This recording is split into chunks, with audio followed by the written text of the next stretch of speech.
आपका स्वागत है लॉ मेड सिंपल चैनल पर, जहां कानून की जटिल बातें समझाई जाती हैं आसान भाषा में।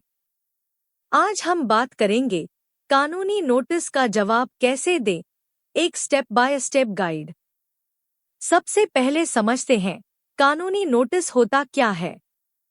कानूनी नोटिस एक औपचारिक चेतावनी होती है जो किसी विवाद की शुरुआत का संकेत देती है। यह नोटिस आमतौर पर तब भेजा जाता है जब कोई व्यक्ति या संस्था अपने अधिकारों की रक्षा करना चाहती है। इसमें दावे, आरोप और अपेक्षित कार्यवाही की जानकारी स्पष्ट रूप से दी जाती है। नोटिस भेजने का तरीका भी तय होता है, जैसे रजिस्टर्ड पोस्ट, कुरियर या ईमेल। जवाब देने की समय सीमा होती है, आमतौर पर 15 से 30 दिन के भीतर। इस समय सीमा में जवाब देना बेहद जरूरी होता है, वरना कानूनी कार्रवाई शुरू हो सकती है।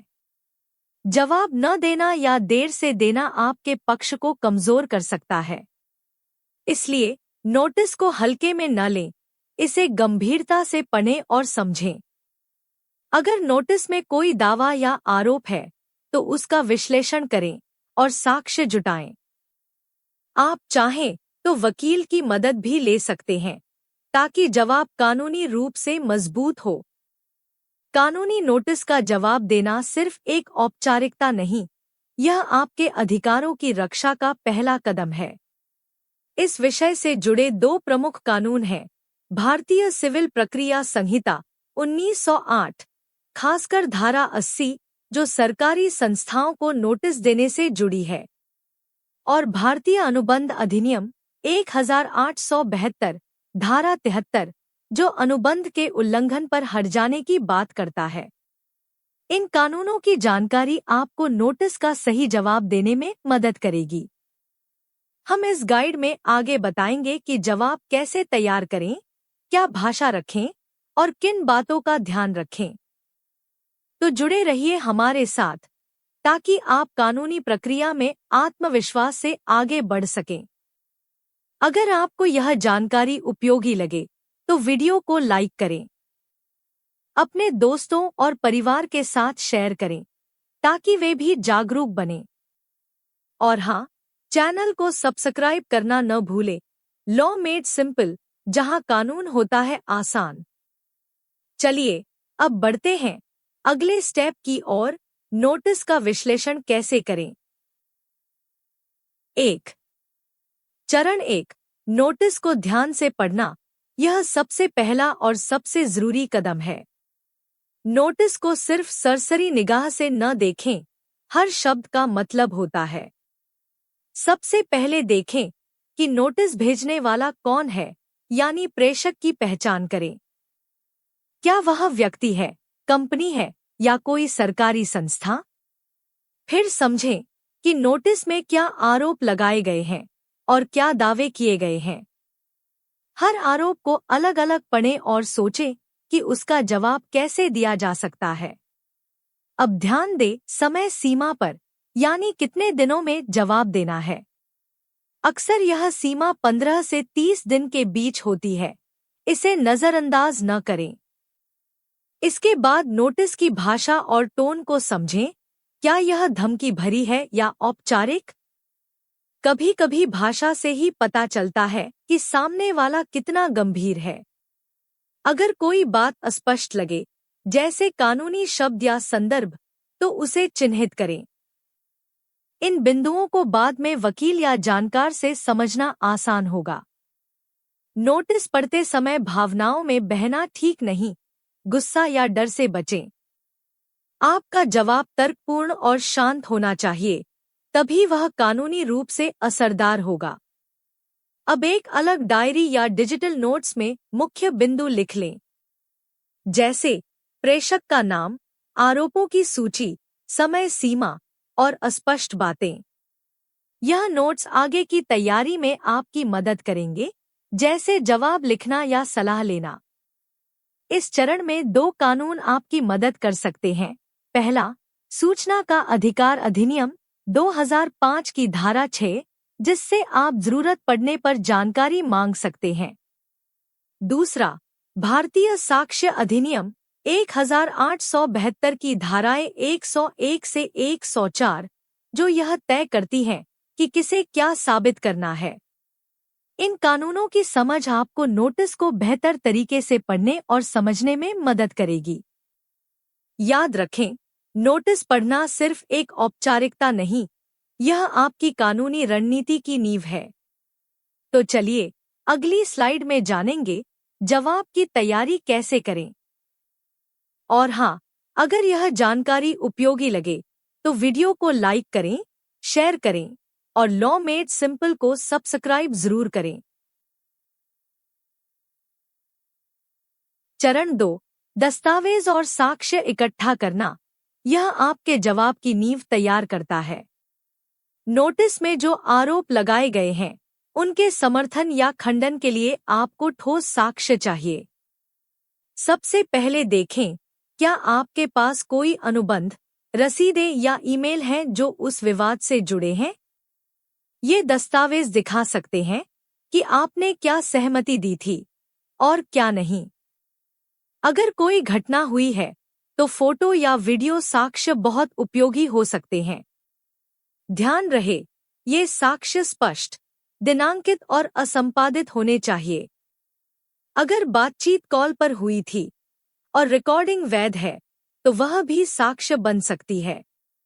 भारत में कॉल रिकॉर्डिंग तभी वैध होती है जब दोनों पक्षों को इसकी जानकारी हो। बैंक स्टेटमेंट या ट्रांजैक्शन रिकॉर्ड भी मददगार हो सकते हैं, खासकर अगर विवाद पैसों से जुड़ा है। पहले की बातचीत, चाहे वह व्हाट्सएप हो, ईमेल हो या चिट्ठी, सब इकट्ठा करें। इनसे यह साबित किया जा सकता है कि किसने क्या कहा, कब कहा और कैसे कहा। अगर कोई गवाह है, यानी जिसने घटना देखी या सुनी, तो उसकी जानकारी भी नोट करें। नाम, संपर्क और वह क्या जानते हैं, यह सब लिख लें।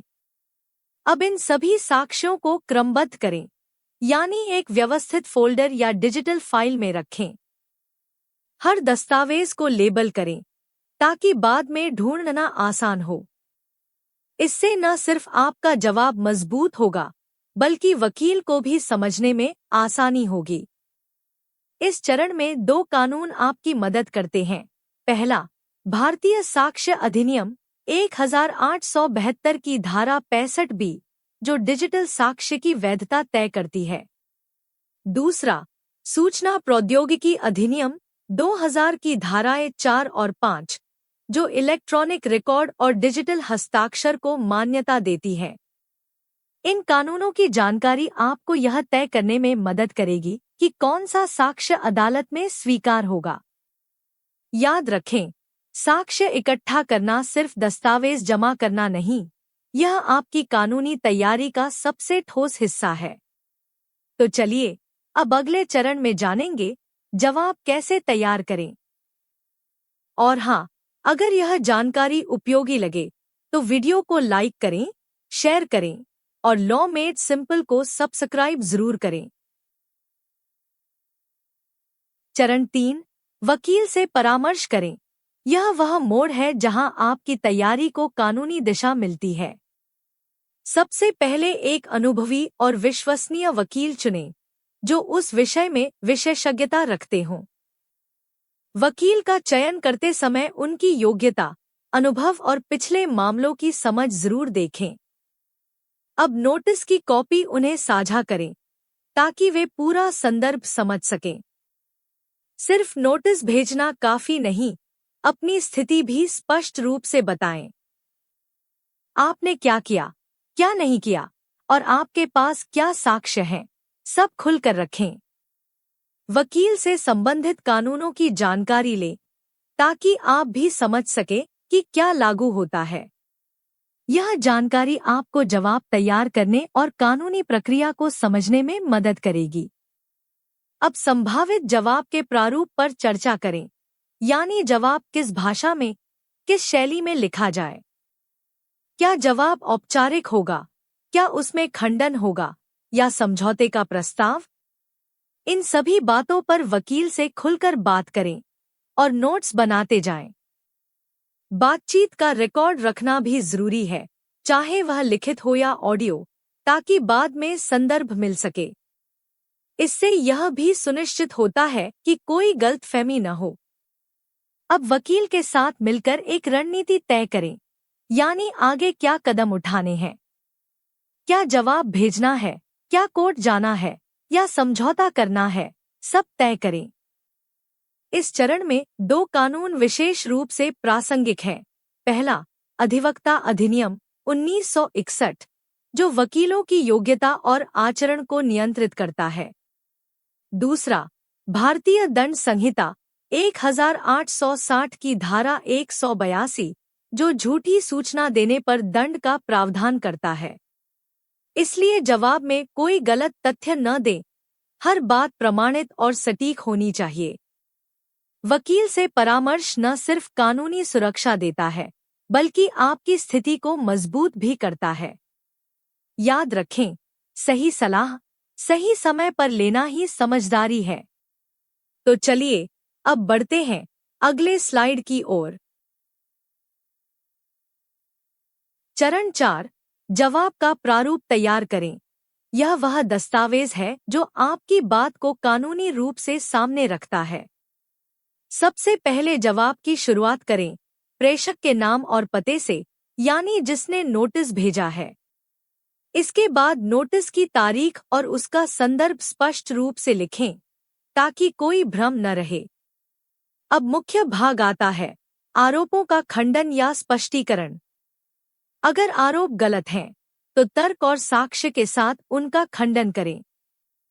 अगर कोई बात सही है, तो उसका स्पष्टीकरण दें, यानी आपने क्यों, कैसे और किस परिस्थिति में वह किया। इसके बाद संबंधित कानूनों का उल्लेख करें, ताकि जवाब कानूनी रूप से मजबूत हो। जैसे अगर अनुबंध से जुड़ा मामला है, तो भारतीय अनुबंध अधिनियम का हवाला दें। अगर डिजिटल साक्ष्य हैं, तो सूचना प्रौद्योगिकी अधिनियम का जिक्र करें। अब सोचें, क्या आप समाधान या सुलह का प्रस्ताव देना चाहते हैं? अगर हाँ, तो वह प्रस्ताव स्पष्ट रूप से लिखें, जैसे बातचीत, भुगतान या समझौता। यह दिखाता है कि आप विवाद को शांतिपूर्ण तरीके से सुलझाना चाहते हैं। अब जवाब के अंत में अपना नाम, हस्ताक्षर और तारीख जरूर डालें। यह जवाब को औपचारिक और वैध बनाता है। जवाब भेजने का माध्यम भी तय करें। सबसे सुरक्षित होता है रजिस्टर्ड पोस्ट। इससे आपको डिलीवरी का प्रमाण मिलता है, जो बाद में काम आ सकता है। आप चाहें तो ईमेल या कुरियर का सहारा भी ले सकते हैं, लेकिन रजिस्टर्ड पोस्ट प्राथमिक विकल्प होना चाहिए। जवाब की भाषा औपचारिक, स्पष्ट और सम्मानजनक होनी चाहिए, भावनात्मक या आक्रामक नहीं। हर पैराग्राफ में एक विचार रखें, ताकि पढ़ने वाला आसानी से समझ सके। अगर वकील ने मदद की है, तो जवाब में उसका उल्लेख करना भी उचित होता है। याद रखें, यह जवाब सिर्फ एक दस्तावेज नहीं, आपकी कानूनी स्थिति का प्रतिनिधित्व है। इसलिए इसे सोच समझकर, साक्ष्य और कानून के आधार पर तैयार करें। तो चलिए, अब बढ़ते हैं अगले स्लाइड की ओर। चरण 5, जवाब भेजें और रिकॉर्ड रखें। यह अंतिम लेकिन बेहद महत्वपूर्ण कदम है। जवाब तैयार हो गया है, अब उसे भेजना है सही माध्यम से और सही तरीके से। सबसे सुरक्षित तरीका है रजिस्टर्ड पोस्ट, जिससे आपको डिलीवरी का प्रमाण मिलता है। अगर ईमेल से भेज रहे हैं, तो सुनिश्चित करें कि वह आधिकारिक और ट्रैक योग्य हो। भेजने के बाद रसीद या ट्रैकिंग नंबर जरूर सुरक्षित रखें, यह भविष्य में काम आएगा।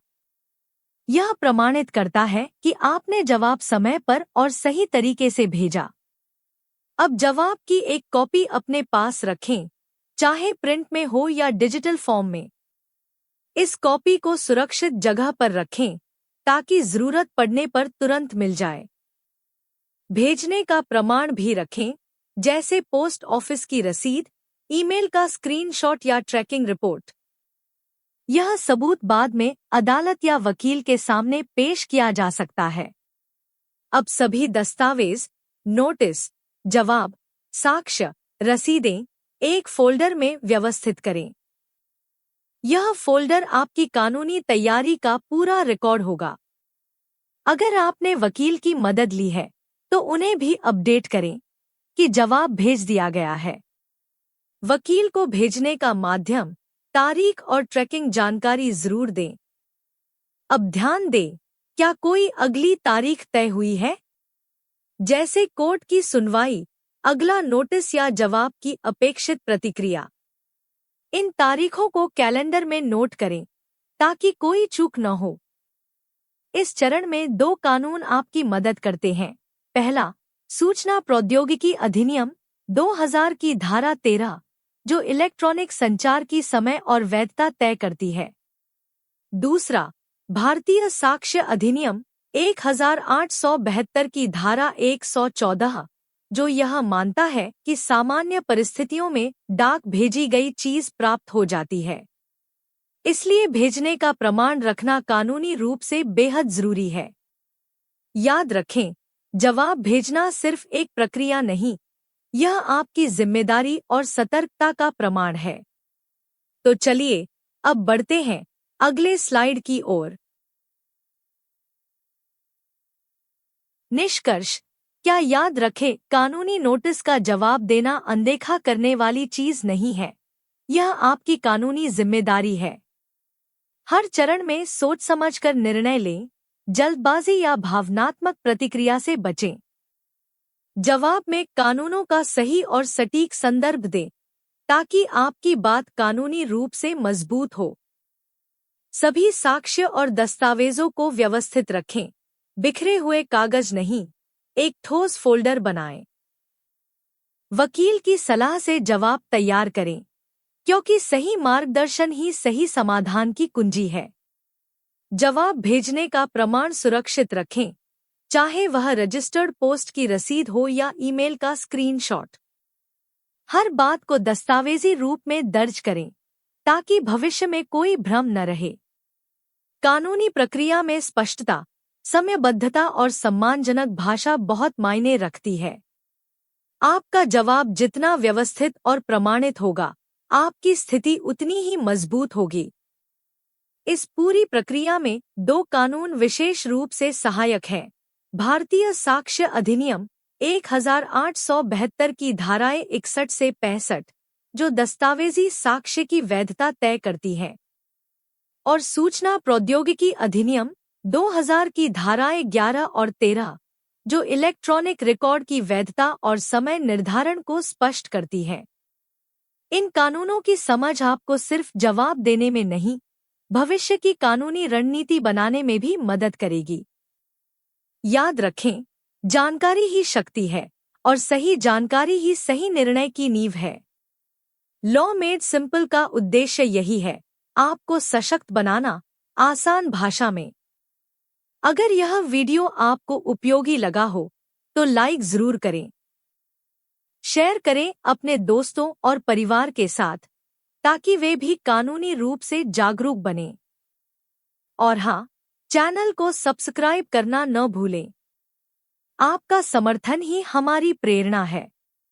कानून को समझना मुश्किल नहीं, बस जरूरत है सही दिशा की। लॉ मेड सिंपल, जहां कानून होता है आसान। धन्यवाद और जुड़े रहिए, क्योंकि जागरूक नागरिक ही सशक्त समाज बनाते हैं।